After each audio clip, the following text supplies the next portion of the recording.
with Wrestling Incorporated. Please go ahead. Hi, Paul. How are you today? Good, Raj. How are you? I'm doing good, thanks. We talked about two of the four horsewomen. I just kind of wanted to get your thoughts on, in your discussions with Ronda Rousey, has she kind of indicated that if she were to do something with you guys, that would be more as a full-time gig, or has it been more kind of a short-term and we see where it goes from here? You know what? We've had discussions and we've talked about a million different things, and it kind of, at the point I've shared before is kind of where we're at sharing about it is, look, she's interested, we're interested, we've had back and forth conversations, we're busy, she's busy, getting to the point of being able to sit down and hammer something out has not happened yet, but the interest is clearly there. The one thing about Ronda that I can share is for sure is that she has loved the pro wrestling industry since she was a kid. The Roddy Piper connection is huge for her. She truly has a deep ingrained thing for that.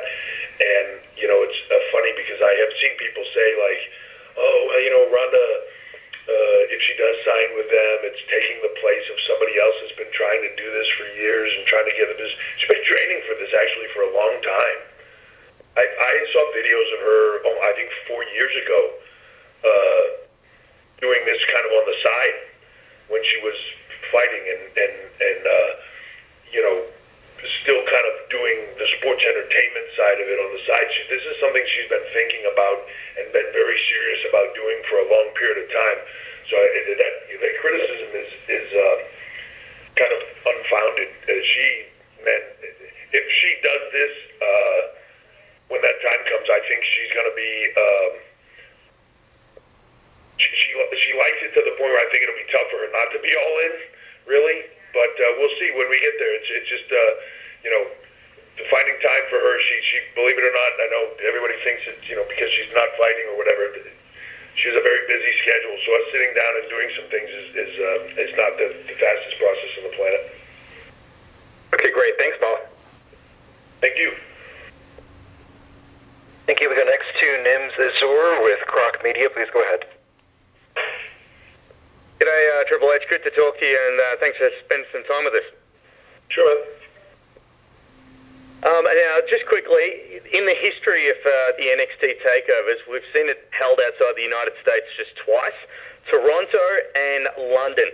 Now, NXT is filled, well, maybe not filled, but there are a lot of Australians in there, like TM61, Rhea Ripley, and the list goes on and on, the iconic duo.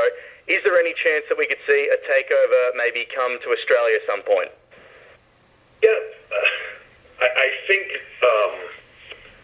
the opportunity for NXT to do things internationally is definitely there. The platform for us to be able to do it, the ability for us to be able to travel longer periods of time, and to be able to go out there, and whether it's do a takeover somewhere else or internationally or do television or any of that. It's actually a little bit easier for us to do, given the nature of NXT and how we do the shows, than it is for the main roster to do, because Raw and SmackDown being live every week, it makes it much exponentially more difficult. But the opportunity is there. It's just making it all work out, making it make sense, and making it be a financial winner for everybody involved, including if we're working with somebody in Australia. So much like I said earlier, from Vince's standpoint, we're open to business on that. If the opportunity is right, I would love to bring a takeover to Australia. I would love to bring the product over to Australia again. We did a tour there before with Paul Dainty, and it was very successful and was very popular. So doing it again for me when the time is right, I'd love to do it. It's we just need to work on making it happen. There's a lot of things going on right now, and it sometimes makes some of those things happening a little bit more difficult and time consuming to get them done.